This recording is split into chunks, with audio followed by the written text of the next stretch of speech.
Hey everybody, Barry here again. Man, that was a lot of work. This thing is heavy. Even with no engine transmission in it, it's still a ton. And the mini spool in the rear end does not help it going around turns whatsoever. If you don't want to only go straight, do not recommend, because it only wants to go straight. Today, what I'm going to be doing is I'm going to haul this cradle out, get a first look at the 4L80 sitting on the cradle. I already know it's longer. I already know it's bigger around, so I'm hoping that it's going to fit into the spot that I have cut out for the floor on the van. If not, I'll get a plasma cutter and cut some more out. You can always take away metal. So that's pretty much it for today, I think. I'm probably going to run into more, but I'll get to it when I get to it. I know I have to modify my oil pan. I know I've got issues with that, and I think it's got something to do with there being no baffling in here at all, so oil can just slosh to the back of the pan. Nothing. So I think I might put a wall here like this with a couple holes so oil can drain back down in. But instead of all the oil going to the back of the pan and starving the oil pump, only some will go back through, and it shouldn't be any more issues than that. Because I did have low oil pressure issues and I don't want to have that anymore. So I'll do that probably in the next video or something like that. But right now, I just want to get the transmission in place and get the cradle modified to fit this thing. And I'm really hoping that this transmission is good. I have no idea yet. I have zero idea if this transmission is any good at all. I know I took it apart, switched out some parts, put it back together. I'm not a transmission builder. I've never been in one with the intention of putting it back together. So, fingers crossed, everybody. Let's get this thing up on a ramp, pull the cradle out of it. Got the van up off of the cradle. Now, basically, game plan is to pull off this power steering brackets and all that, because I do have to replace the lines anyway, because it was all just really temporary stuff. And then I'm gonna size up this rear transmission mount. Obviously, I know the engine mount works. Hi, Lillian. Whatty? You want to tell me something? What do you want to tell me?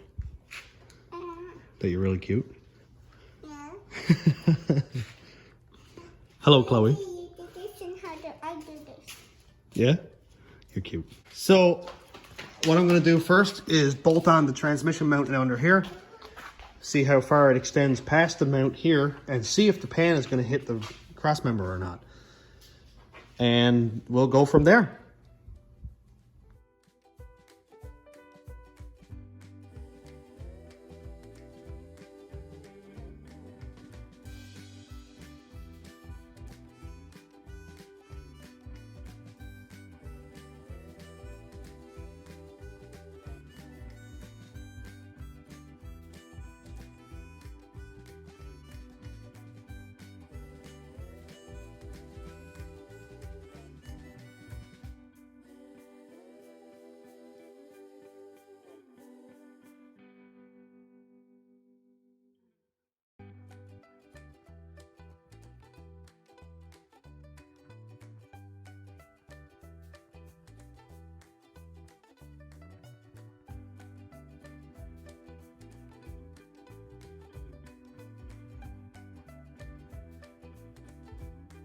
Hey, 4L80, 6-liter meat caravan. Oh, you poor red thing, you're in for it. Yeah, and it fits. And there is you can just see daylight between the pan and that cross member. So I'm not even touching it. And I think the cross member still has to go up a little tiny bit. Or the mount, I think I'm just gonna weld a tab right onto the back of that, because it doesn't touch the pan either. Sick. That's extra exciting. Oh, there goes Cass. That's extra exciting. So excited that I don't have to do a big pile of modification. Just grab some quarter plate, extend that bracket a little bit, weld it on. And I think I'll probably leave the other bracket, because if I ever put a standard back in this thing, then I can just bolt it right onto there and leave this tab back here. It only goes back a couple inches. It's only got to go right there. Mint. That's very exciting. Very exciting. I love it.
I love welding.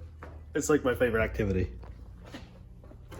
This has saved my lungs so many times. So I want to thank Win again. This is sick. It's like the coolest thing anyone's ever given me. Especially these little caps, because he 3D printed the cap so I can use one filter and it fits perfectly under the helmet. So lay it down here. Like that fits deadly under there. And I can weld comfortably with a mask on. It's so sick. But yeah, this thing, welded. I tripped the breaker right on the very end of it, but whatever. So that's all welded. Of course, it's flux core with a 110 welder, so it's not like beautiful or anything. But it will be a mount. And it's going to be quite stiff because I used 3/8 flat bar that's 3 inches wide. And I did step it like this, not because I wasn't wide enough, but because I'd like to have that extra little tiny bit of space between the pan and the bar up here. So I'm going to jack up this engine, or transmission I guess, and hook the hole into the stud there, wherever it goes. Here we go, like that. Lay it on top and then weld that on. Oh, I suck at holding the camera. I shake way too much. Okay, let's get some stuff done.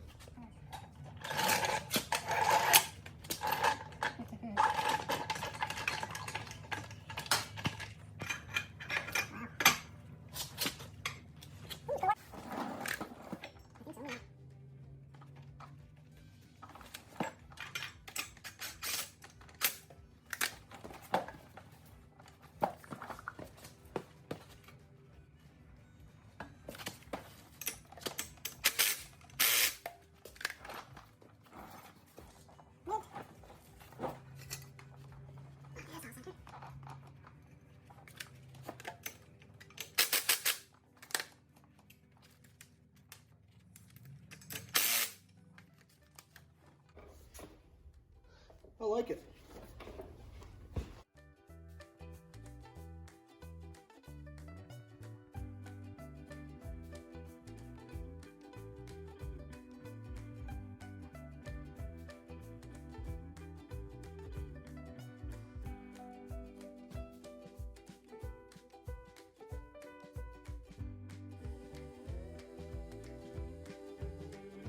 I'm going to go and finish welding that up. It looks a little bit ridiculous, but it'll work fine. Weld that. Lay the engine in place. Oil pan? I guess I should do the oil pan. After I get that welded, yeah. I'm going to go and pull this engine out. That's the one that I put all the rods through the side of the block. Flip it upside down on the stand and start making a baffle for this pan. After I get the pan done, I can assemble it and bolt the engine on, and I'm pretty sure I can leave it in there then. I don't have to touch it. Make up my oil pressure port, because I was running the turbo off of this front port up here, right off the oil pump, but I think I'm going to try to run it off of the same port as a sensor back here. So I'll do that. Not a whole lot of room there, especially not a lot of room where the firewall is, right up against the back of that. Also, not a lot of room with the intake, so this much room, but I'll make it work. I really like how this is going so far. It looks ugly. I'm not really used to engines going in that look grungy and dirty. The last engine that went in that looked like this was like a 350 that I had like in Rat Rod 4 years ago or something. So I'm not used to it now. But it doesn't need to look good to go fast and to be reliable. Look, it's a van. We're not concerned about it looking too good. Okay, weldy, weldy, weldy, and then baffle.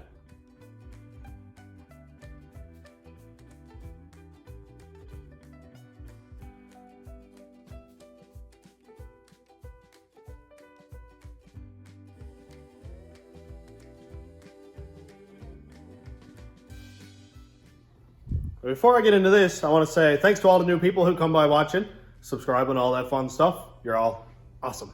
And here's the reason I want to keep doing this stuff. And now, a little bit of history for anybody who's new and hasn't seen this thing before. This was the aluminum LC9 5.3 that I drilled and tapped all the DOD ports. Drilled and tapped and modified the DOD valley cover or whatever so they wouldn't lose oil pressure, because of course they didn't want variable valve timing or DOD or any of that garbage. Cleaned it up, painted it plum crazy purple. It came out amazing until that. And just in case you guys haven't seen it, I'll link the video to where it actually exploded and filled the whole windshield with fire because it didn't have a hood on it. Mainly, I think, because of this. This is the front sump oil pan that I made. It has to be a front sump because of where the rack is situated. The rack is directly in under the rear of the crank. So I had to move the oil pan up this way. So it's like right here. And I was talking to a couple of the guys on Sloppy. I put up a post saying, you know, can you give me a hand and explain what's going on here? All my oil seems to be running this way. So, of course, I don't have any baffling in there. And that's what I'm going to tackle tonight. Because there's this 5.3 that costed not like a major pile of money, but more money than I wanted to spend on an engine that lasted me about 2 total hours, 2.5 hours, something like that. And right from the very beginning, as soon as I floored it that first time, got some wheel speed up, I guess all the oil walked to the back, knock, knock, knock, knock, knock, exploded. Put another engine in, got like 3 days out of that one. Gross. So I'm not doing this anymore.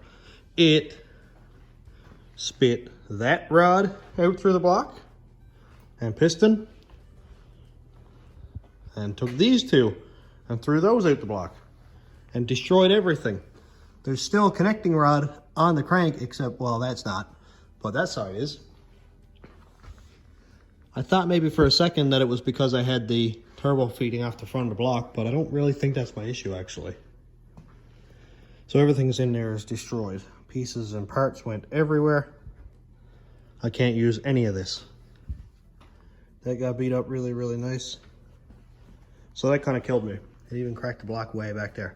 So whatever. This is my test dummy stand now. I'm going to flip this over, which I guess I can probably do now. There we go. Oh yeah, it destroyed the everything. Nothing in there is usable. Look at the crank. Look how beat up that got. So I'm going to set this up on the stand. I'll clean it out first because there's lots and lots of chunky and metallic goodness in there. Let's see if we can get some glitter. Yeah, there it is. That is glittery. So I'm going to clean that out and basically measure the height from the crank up into the pan and make the baffle as close to that as I can. That way it won't be sloshing up over and going to the back of the pan. Hopefully most of it will stay where the sump is. And I'm not gunning this thing for like 40, 50 seconds or nothing. It's just quick rips, 1/8 mile up on the highway in Mexico, maybe a quarter. But I want to make sure that I don't blow up another engine because I'm getting pretty tired of it. Let's clean this junk up, bolt it on that junk, fix that junk. Yeah.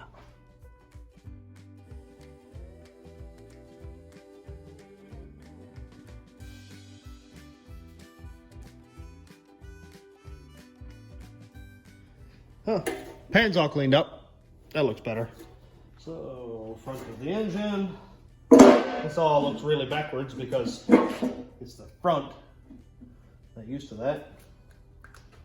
So we're going to want to baffle is about right here on the edge of this block because it's going to come sort of like this, I guess, so that the oil doesn't go back up that way. Drawing diagrams on my oil pan. Whatever. Anyway, we don't want oil to go back that way. So baffle kind of like this, and crank. Can't go too high on that.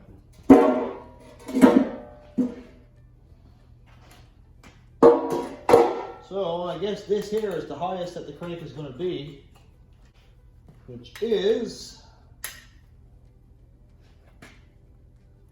just under 1.25 inches high. So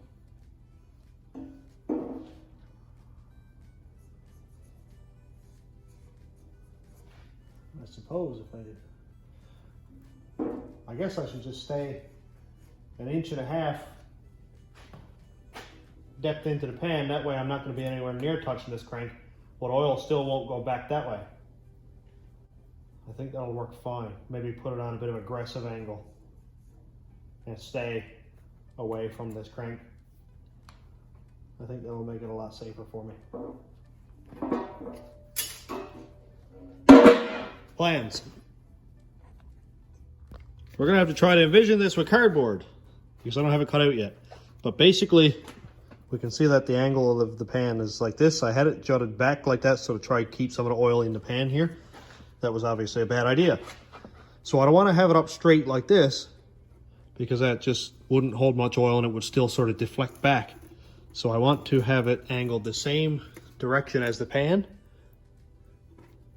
but I don't want to have it right down on the edge of the pan like that because no oil would be able to get back into the sump. So I think I'll probably leave it up maybe a 1/4 inch. And there's a lot of surface area for width on this pan, so I don't think that would be an issue with returning the oil, but it would stop the oil from splashing out as fast. Any oil that hits the back of the pan would splash and kind of stay down and forward. I really think that would work. I just noticed this pan has some pretty healthy squats in it from when the rods came out through the side of the block. It came down and smoked the pan in a couple spots. But it didn't go through. So this little old Mastercraft 110 wire feed with no gas, it actually did the trick. And I would give credit to the welder, not the welder. Ooh, I might even have a better idea. I might have a better idea. So if I just leave a gap, we have a gap and oil can go through there. You know, just directly under there, no trouble. But if I do this is kind of hard to envision. It looked way better in my mind. Okay, so here it's just flush with the seat, but if I put it in front about a 1/2 inch and then down about a 1/2 inch, the oil, okay, this is impossible to explain. Let's draw it.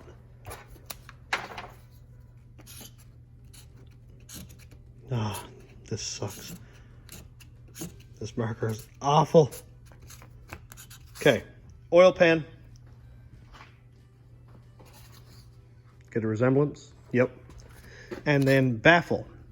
So if I put the baffle in front of the sump a little bit, then oil can come in here and run down directly on top of the sump, no problem. But for oil to come out, it's got to go back, up, and then back again. And plus I'll still have it on this crazy angle so that when oil hits this in the first place, it's going to want to go down anyway and stay where the sump is because my sump kind of comes over like this. I think it's going to work. I think it's going to work. Exciting. I hope it works. Please cross your fingers for me. So I'll still have it come up on an angle forward like this, but the same as the oil pan is on.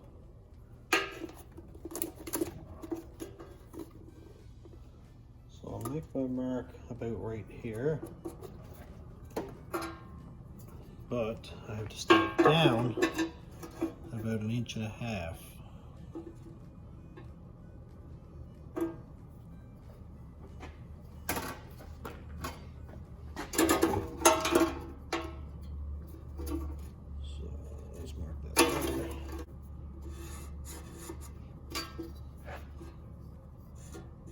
So this line here is the highest that I can come with my baffle. So I'm going to set it so it comes about right here.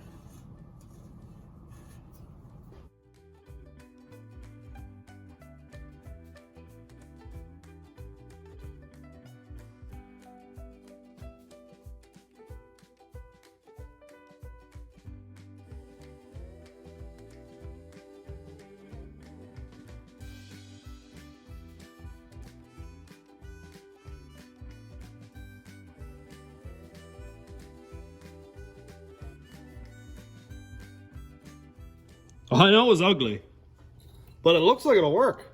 So I can see here that the baffle is spaced half an inch or so in front of the back of the sump, and it extends down past the sump.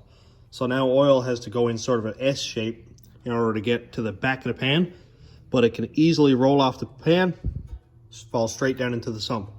So I'm really hoping that's going to help.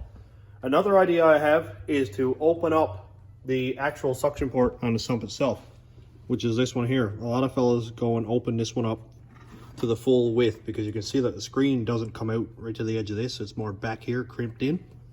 So I'll see if I can get some snips or something in there. Also, I sort of have to clean it out. See if we can open up this oil port a little bit more. Never really done this before, so I could wreck it completely, but who knows.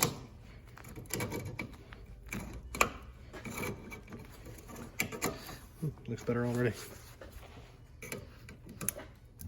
I don't know why these restrictors are there. I don't know.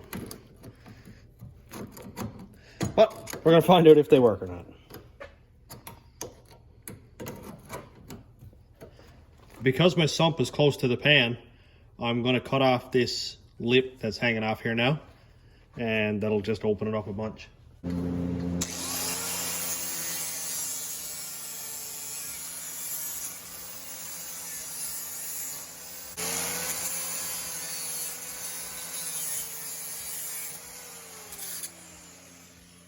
Whew, that is ugly. But a lot more volume of oil can fit through that now. I'll clean this out really well. Get all the old metal out of it. I'll feel a whole lot more comfortable with that pulling oil at the bottom of the pan. Well, I guess I'll go bolt the oil pan on, considering it's done. It's all done and cleaned up the best I can do it anyway. Oil pickup is done. So basically, just jack the engine up. Right up, getting under it, trying not to crush my face. I'm not getting very far in under it. And just bolt it on. And I might see if I can get it laid on the frame tonight. That would be a major step forward. That way, potentially tomorrow, I can lower the van down on it, see if the floor is going to hit, see if the firewall is going to hit. Maybe even see if the shifter is going to work. Because this uses this little ball stud thing that the shifter hooks onto and ratchets it. And here's the shifter for the van. And it is awfully similar. And it too goes back and forth and ratchets. And it almost looks like it might go back far enough. And if it does, we're in business. I always hated the PRND thing that's like way up on the dash. You gotta reach forward, go and pull it down, not like on a Chev truck where you pull down this way. But if I can get it to hook up to that, that would be hilarious. I still want to bring this to some sort of a dealership to get an oil change and have, you know, like the whole hidden camera thing, and try my best not to get made before getting the footage from the video, and then, you know, it would be kind of dumb, but I think it would be hilarious. So I know the ignition won't work, but if I could turn the key ahead, have a little start button, go vroom, and then haul down in gear, do burnouts, put it back up in park, I would be ecstatic. I think it would be so cool. So before I go rambling on too much again, let's get this thing finished.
What the hell? What have we here?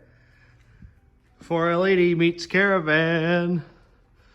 Man, I can't wait to see that up in the bay. Mainly, I can't wait to see that do its thing. I almost wish I painted it. No, bad luck. Paint's bad luck. All of this. This is what happens when you paint engines. Right? Right. Not turbos. We already deciphered that. This is just, that's an efficiency thing. Muffler. So, yeah. I am absolutely cooked for tonight. Absolutely cooked. I'm gonna go wash my hands. Probably eat some leftover KFC that is now ice cold. But it's supper when you're working on junk all day. So I'm all done for tonight. I'm gonna cut it off here. Thanks to everybody again. I keep saying this, but thanks so much for coming and watching the videos, subscribing. God, I stutter a lot.